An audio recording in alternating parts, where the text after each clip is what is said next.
Hoje estamos começando uma série sobre o Espírito Santo. É verdade que falar sobre o Espírito Santo, falar sobre assuntos teológicos mais pessoais, mais ligado aos cristãos, às pessoas não cristãs ou não evangélicas, elas têm dificuldade de entender. Eu entendo isso, mas eu estou falando para um público evangélico, um público cristão, um público que conhece essa linguagem. E eu vou falar sobre o Espírito Santo porque há muitos, apesar das pessoas conhecerem o tema e se falar muito do Espírito Santo e na ação do Espírito Santo, muitas pessoas desconhecem a particularidades do Espírito Santo, e são particularidades muito necessárias. Por exemplo, a personalidade do Espírito Santo. Hoje eu vou falar sobre a personalidade do Espírito Santo. O Espírito Santo não é uma manifestação de poder, não é um vento, não é o fogo, não é água, rios. O Espírito Santo é uma pessoa.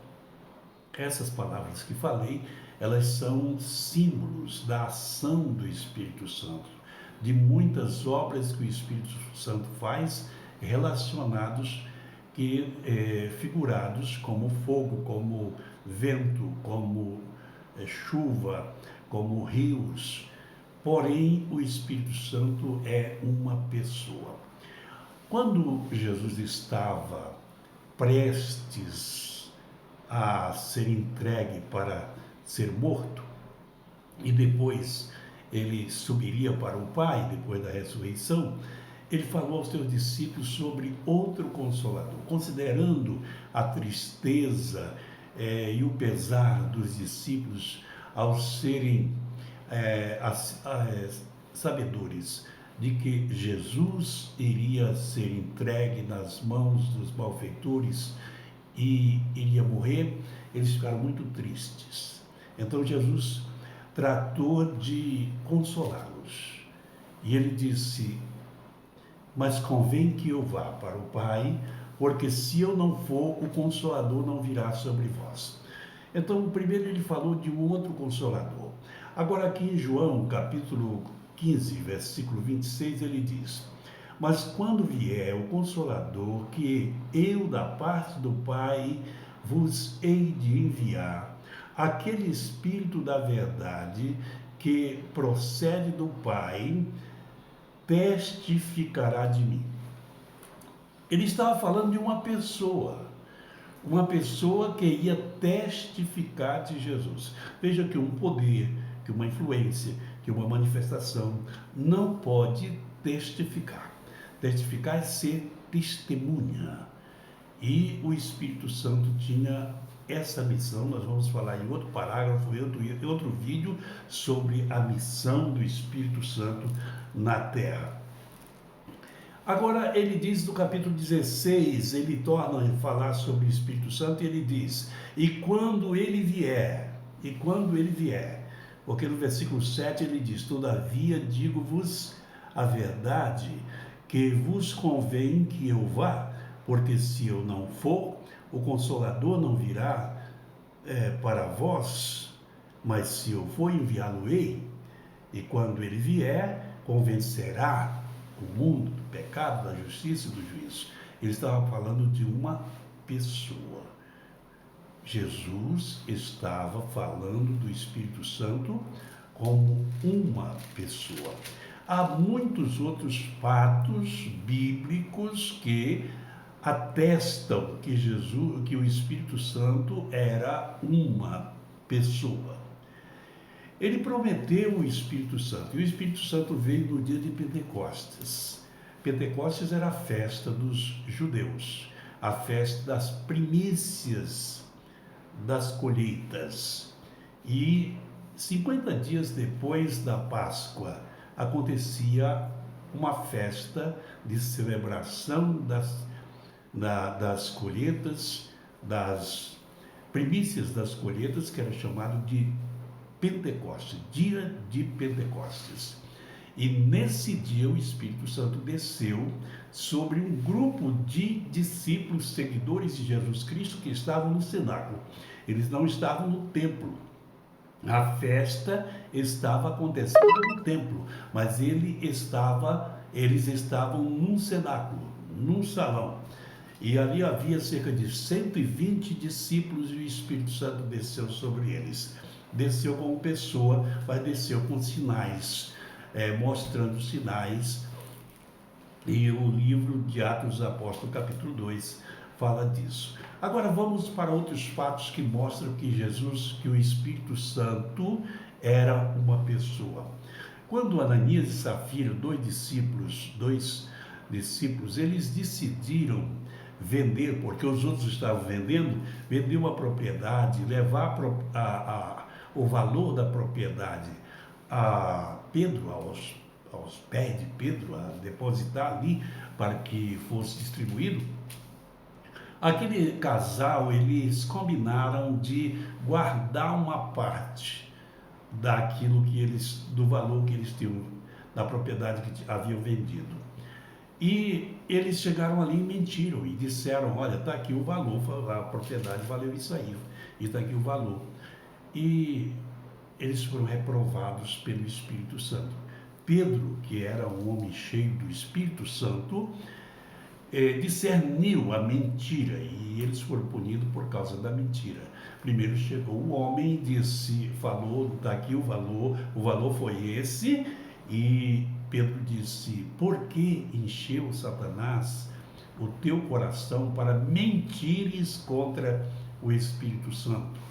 Então veja, eu estou tomando isso para dizer, mentir contra o Espírito Santo. Então, se alguém mente para uma pessoa. E Ananias mentiu para o Espírito Santo e foi reprovado. E recebeu o castigo. Agora nós vemos mais adiante o Espírito Santo, o apóstolo Paulo agora falando sobre o Espírito Santo. Não entristeçais o Espírito Santo de Deus, no qual estáis selados para o dia da redenção. Entristecer é uma pessoa. Quem se entristece é uma pessoa. Não é um poder, não é uma manifestação, não é uma virtude. É uma pessoa. E no qual estáis selados para o dia da redenção, ele diz, não entristeçais. Mas agora vemos uma ação mais sólida, por assim dizer, do Espírito Santo, ou mais clara, no capítulo 13 do livro de Atos dos Apóstolos. Ali encontramos um registro de que os discípulos ali orando e jejuando, então falou o Espírito Santo ali a eles e disse, separai-me, está escrito assim, disse o Espírito Santo, separai-me para mim, para minha obra, Saulo e Barnabé, para a obra que eu os tenho chamado. Separai-me a Saulo e a Barnabé para a obra que eu os tenho chamado. E logo adiante diz que eles foram enviados pelo Espírito Santo. Então isso é papel de uma pessoa, mas como é que essa pessoa age? Ele age na igreja, ele age através da igreja, ele é o guia da igreja, ele é o condutor da igreja. Jesus disse que quando ele viesse ensinaria todas as coisas e nos guiaria a toda a verdade, testificaria dele e convenceria o mundo do pecado, da justiça e do juízo. Isso vemos no dia de Pentecostes, quando 3.000 pessoas, cerca de 3.000 pessoas se converteram a Cristo. Então, meus queridos amigos e irmãos, o Espírito Santo é uma pessoa. Tiago fala dele dizendo que ele tem ciúme, porque ele é o condutor da igreja aqui na terra, a igreja noiva de Cristo. E ele conduz a igreja, assim como Eliezer simbolicamente ou figuradamente, conduziu a noiva de Isaac pelo deserto até chegar à sua presença, assim o Espírito Santo está aqui na terra conduzindo a igreja, e ele tem, Tiago diz que ele tem ciúme da igreja. Ele tem ciúme porque ele zela para levá-la até a Cristo. E quando ele vê a igreja se namorando com o mundo, com algumas coisas que desviam do seu objetivo e faz esquecer o seu noivo, ele tem ciúmes, porque ele opera nessa área. Então, queridos, este foi o primeiro vídeo sobre o Espírito Santo. Rapidamente, nós algumas pinceladas que demos sobre o conhecimento sobre a personalidade do Espírito Santo. Ele é uma pessoa. E eu vou pedir a você não tem nada a ver com isso, mas eu tenho necessidade. Dê um like, se inscreva no canal, acione o sininho para você receber outros vídeos e sejamos amigos, porque eu tenho interesse que você e eu tenhamos comunhão com o Espírito Santo e com o próprio Deus através do Espírito Santo. Deus abençoe você. Voltaremos no próximo vídeo com mais um tópico sobre o Espírito Santo. Até lá, Deus te abençoe grandemente.